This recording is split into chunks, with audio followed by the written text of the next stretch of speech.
This is the QAV Pro Nano from Lumineer and Cinequads. It might be the Quav Pro Nano, I'm not sure how to pronounce it.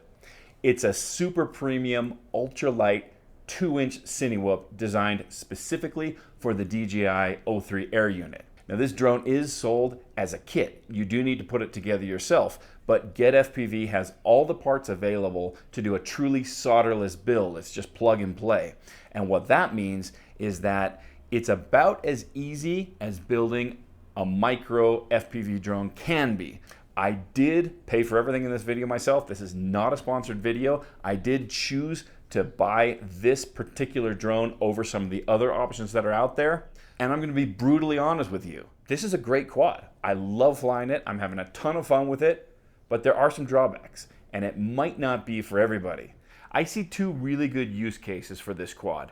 The first is for new pilots to FPV. This is a great place to get started. The build goes together fairly easily, and the building process will teach you how to repair the quad when you eventually need to do that, because you will crash, it will break, and you will need to repair it.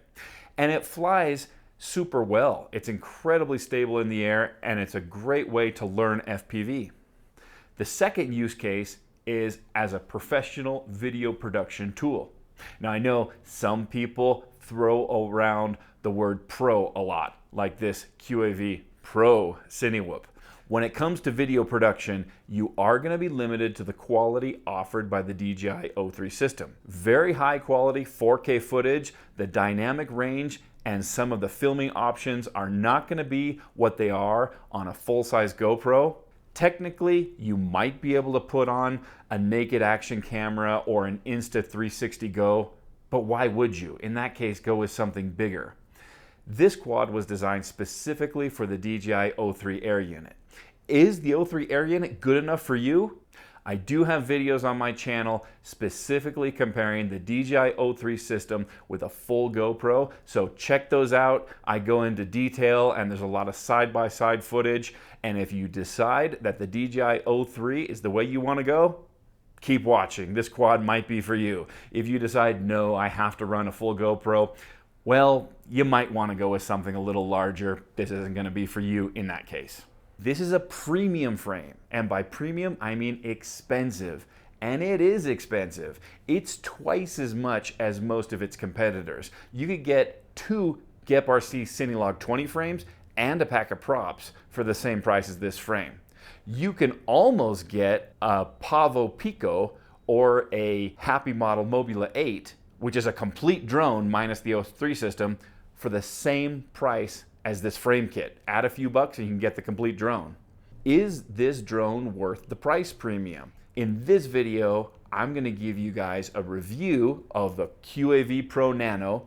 I'm gonna give you a real close look at my build, the components that I used, and I'm gonna let you know what are my thoughts as far as pros and cons. Is this drone for you? And at the end, I'll give you guys some alternatives that you might wanna look at before you spend your hard-earned cash. Here are the components that I'm planning on using for my build. You do have the option of buying pre-selected components from GetFPV to do a solderless build using a Beta FPV all-in-one board and Lumineer motors that both have plugs. I preferred to use different components. For example, these Diatone all-in-one boards. I bought these when they were on sale, so I've got a couple of them just ready to go in a build. I'm using these Axis Flying 1303.5 5500 kV motors. For my props, I picked up these Gemfan 2020 5-bladed props. I have both Crossfire and ELRS options for this build.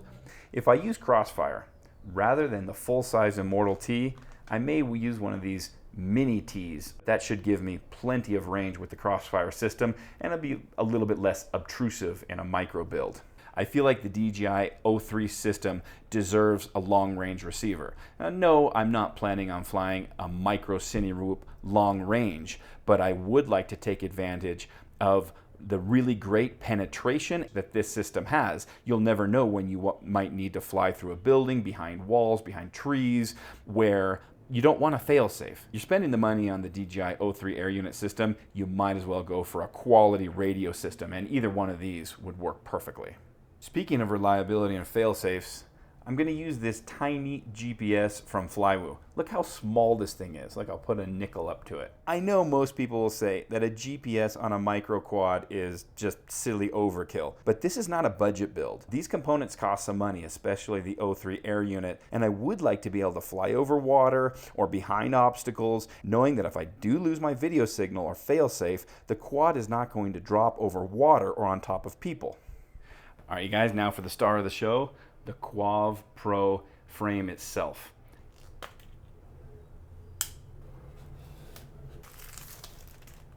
All right, you guys, let's see what you get in the box with the Quav Pro Nano frame. Now, this is the first time I'm opening this.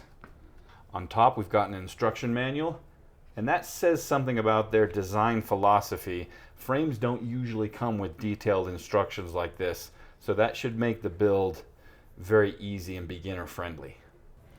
Underneath that first layer of foam, we've got 2 carbon plates. This is extremely high quality carbon. There's no jagged edges. It looks like it's been cut perfectly. 2 carbon pieces that look like part of the camera mount.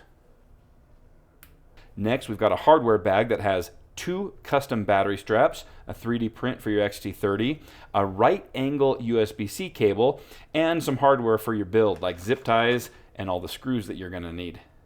At the bottom of the box, we've got some custom aluminum pieces. This is a mount for the DJI O3 air unit, which will act as a heat sink as well as holding it securely. These are some aluminum camera mounts. This is an aluminum mount for your O3 antenna and, of course, your standoffs. These aluminum pieces look super nice, and of course it gives you an idea of why this frame is priced the way it is. The QAV Pro has a dual plate design that situates the DJI Air unit and the all-in-one board in a straight line right between the props. These carbon plates are 1.5 millimeters thick and held together by aluminum hardware and by the air unit itself. The original air unit screws are replaced with longer ones that go through the carbon plates, which basically turns the air unit into a brace, making the frame stronger and saving weight by avoiding the need for additional standoffs. The frame is held together extremely well. It feels secure. There's no vibrations in the air. It's very stable when you're flying, although there is some flex to these 1.5 millimeter carbon plates. That's the cost of a lightweight design, but maybe that's a good thing because I've crashed this thing several times and I have yet to break either of those carbon plates. So while the carbon is flexible, it's not brittle. This is a traditional Cinewhoop design, and it reminds me of some of the old school Cinewhoops that we used to fly, especially once we got rid of some of the ducks and prop guards to make them fly better. Most modern Cinewhoops like this Gep RC Cinelog 35 and this Beta FPV Pavo 25 will place the all-in-one board and the DJI Air unit in a stack in the center of the drone. This allows the props to be much closer together and results in a smaller overall form factor given the size of the props used. Just look at the space between the props in my Cinelog 35 or the Beta FPV Pavo 25 or the space between the props in the Cinelog 20, and now look at the space between the props in the QAV Pro Nano. The design which places the components in between the props rather than in a stack in the center of the quad results in a much larger overall form factor. If we compare the width of the QAV Pro and the Pavo 25, the QAV Pro is just as wide, if not wider, than the Pavo 25, despite the fact that it's running much smaller props. Another interesting design choice is the Kopis 2.5, which puts the components in the center but above the props. The design choice and layout of the QAV Pro has advantages and disadvantages compared to other quads. It's going to be wider than a 2-inch Cinewhoop has to be, but then again, it's also going to be a little bit more stable by spacing out those props a little bit. It also results in a slightly lighter weight because these carbon plates avoid the need for any plastic ducts, and this frame actually comes in a few grams lighter than the Cinelog 20, despite the fact that it's much wider.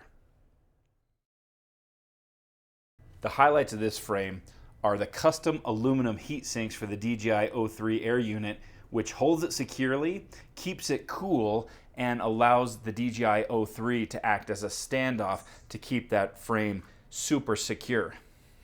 The camera mounting system on this frame is very innovative. I've never seen anything quite like it before.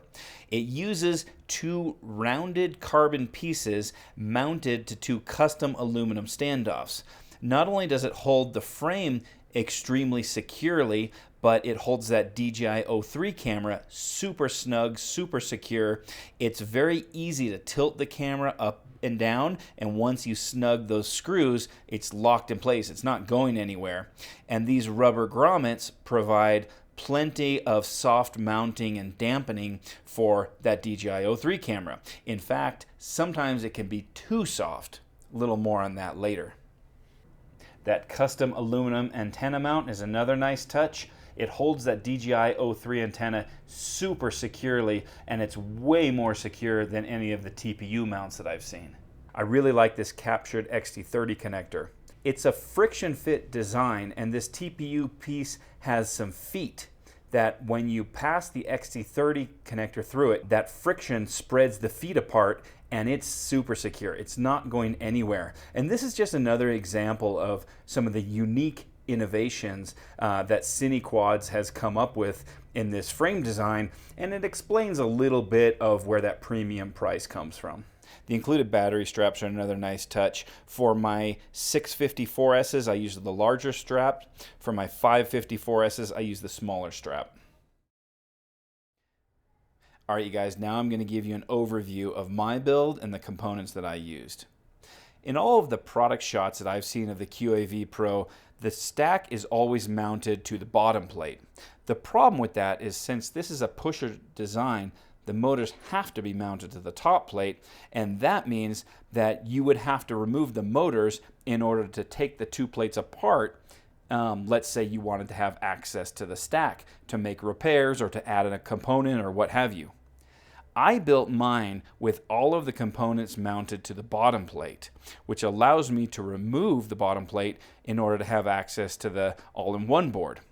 I really like the way it came out, but it was a little bit tedious to do the soldering that way. I had to solder the components in a very specific order while keeping the wiring nice and clean. Basically, as I soldered the components, the all-in-one board became less and less accessible, especially the battery lead. My Crossfire antenna is mounted underneath the top plate next to the DJI Air unit, held in place with some double-sided tape and a zip tie.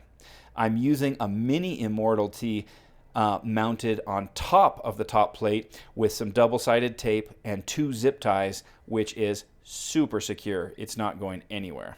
My Flywoo Nano GPS unit is also mounted to the top plate with some double-sided tape and a zip tie, and the wires are routed through a convenient hole that was right here on the top plate and then goes underneath the flight controller. So it's nice and clean, and that Nano GPS is exposed to get the best signal possible.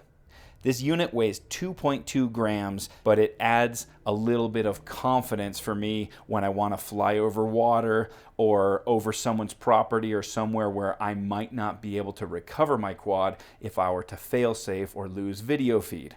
I know a lot of people are going to say, a GPS unit on a micro is total overkill and a waste of space and weight and money. My answer to that is, if you consider what you're spending on all the components that go into this DJI O3 build, why not add a 2-gram GPS unit that costs less than 20 bucks if it's going to give you a little bit more confidence? I did install a capacitor in this build, but I had to get real creative to make it fit. I mounted it underneath the top plate, and it's running off of one of the flight controller's battery voltage pads with some short leads. I originally soldered up the capacitor off of the flight controller battery pads like I would normally do, just out of habit. But then, of course, the top plate wouldn't fit, not even close. Dumb mistake on my part, and it's a good reminder to test fit everything and take your time. Space is really tight with this micro build. Jason from the future with a quick clarification. In some of these images, I have lost one of my rubber landing feet. I solved this problem by using these foam landing feet you can pick up on Amazon, cut them to size, and they work perfectly. But don't forget to apply thread lock to all your hardware in this build. In my maiden flight, I did get some jello. I think this is because the soft mount for the camera is actually too soft. When you install the camera mount, the screws will bottom out inside the O3 camera without compressing the rubber grommets enough. I solved this by adding some M2 washers to the rubber mount. This firmed up those rubber grommets and gave the camera just enough isolation from any vibrations while holding it a little bit firmer. I did also set the PWM frequency on my ESCs from 24 to 48 kilohertz to prevent interference with the O3 camera. If you're building up a QAV Pro Nano and you're getting jello, don't forget to have a look at your PWM frequency and your ESC firmware, and you can also try playing with the firmness of these rubber grommets. More than likely, one of those two issues is the cause of any jello. After I got my jello issue sorted out, I've had a great time flying this little micro Cinewhoop, and I've gotten some super fun shots that I wouldn't be able to get with a larger quad. I did try to fly this on 3S and it flies fine, but the 5,500 kV motors I'm using really want 4S, and the hover point was too high on the throttle on 3S. It does make some noise, but it's way less noisy and intimidating than a traditional Cinewhoop, which makes it great for flying around people, and it's a perfect park flyer for people who are just learning to fly FPV because it's designed to be stable and easy to fly. That's what you want in a filming platform. Alright you guys, after flying this around for a few weeks, I'm going to give you guys some pros and cons in case you're considering buying the QAV Pro Nano. This is a premium quality drone all the way. The aluminum hardware is super nice and the quality of the carbon is great. I've crashed several times and I have not broken any of the carbon so far. I also appreciate the design innovations such as using the DJI O3 Air unit as a standoff, the captured XT30 that requires no hardware, and I also really like the camera mount. It pivots up and down very smoothly and locks in place super securely. I also really appreciate how the design is super simple and lightweight. Since it uses dual 1.5mm carbon plates, it avoids the need for plastic prop guards. These carbon plates are also going to be much more durable than the plastic prop guards we see on most micro Cinequads, although if you do break one, replacing it would be much more expensive and time consuming. And of course, the real advantage of being lightweight is that it's less noisy and less intimidating than larger, heavier quads. You can usually fly under the radar in public spaces and people will look at this more as a toy and less as an actual drone. The biggest advantage of this drone and the real selling point for most people is going to be how easy it is to build, especially if you go with the recommended parts from Get FPV.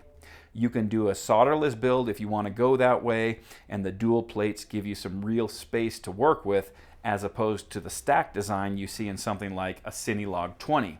For example, it would have been much harder and maybe even impossible to get a GPS unit and an external Crossfire receiver plus antenna on something like the Cinelog 20.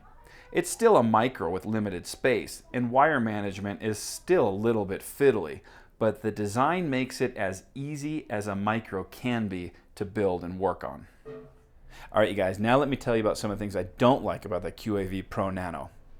First, the design that places the components in between the props means that this 2-inch quad is much wider than it would otherwise have to be.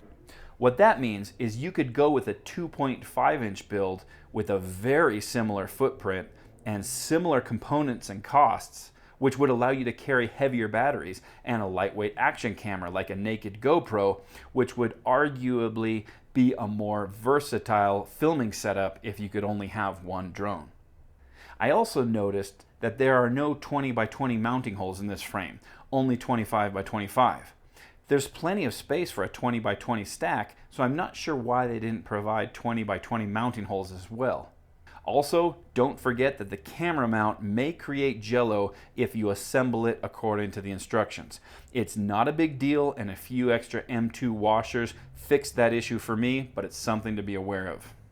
Also, this premium innovative frame is expensive. It costs literally twice as much as most of its competitors, and if you do break one of these ducts or guards or plates, one of these carbon plates will set you back 25 bucks plus tax and shipping for a single carbon plate. With that said, for me, a premium frame is completely worth it because when I total up the cost of the components used in this DJI O3 build, the extra cost for a premium frame just isn't that much compared to, say, the cost of the O3 Air unit itself. And I wanted a small, lightweight, stable filming platform specifically designed to get the maximum benefit out of the O3 Air unit while keeping it cool and protected, and the QAV Pro Nano offers that, albeit at a premium price. If you are considering this quad, you might want to consider some of the other options that are out there as well. There are smaller, lighter, cheaper Cinewhoops like the Pavo Pico, which is more like an oversized tiny whoop than a nano Cinewhoop, if that makes any sense. Now, is the Pavo Pico going to fly as well or be as stable as the QAV Pro Nano? Of course not. But at around $100 for a complete drone with a built-in ELRS receiver on board, without the digital VTX of course, the Pavo Pico is an insane value, and that's going to be a good choice for a lot of people. If you're convinced that a 2-inch Cinewhoop is for you, the Cinelog 20 from GetRC or the Mobula 8 from Happy Model are also worth a look, and you might also want to consider a 2.5-inch Cinewhoop since the Quav Pro Nano has nearly the same footprint, and the larger props will give you better efficiency, which means longer flights and the flexibility to carry heavier batteries or a naked GoPro. So why did I choose the Quav Pro Nano over some of these other cheaper options? For me, the Pavo Pico was just a little bit too small and minimalist to be the stable, versatile filming platform that I was looking for. And I also considered the GetRC Cinelog 20, but I didn't like how the drone lands on top of the O3. It just doesn't look like it's protected enough, and that build would have also been a lot tougher with those stacked components. And I have heard from pilots that fly the Cinelog 20 that those ducts break very easily. Remember, I've crashed my QAV Pro several times, and as of now, I haven't had any breakage. For me, the QAV Pro Nano delivers the most stable filming platform possible in this form factor, taking into account the size and weight trade-offs. And I think it's one of the best 2-inch frames out there for the DJI O3 Air unit. What do you guys think? Which one is most likely to get your hard-earned cash? Thanks a lot for watching till the end. I'll see you guys in the next one.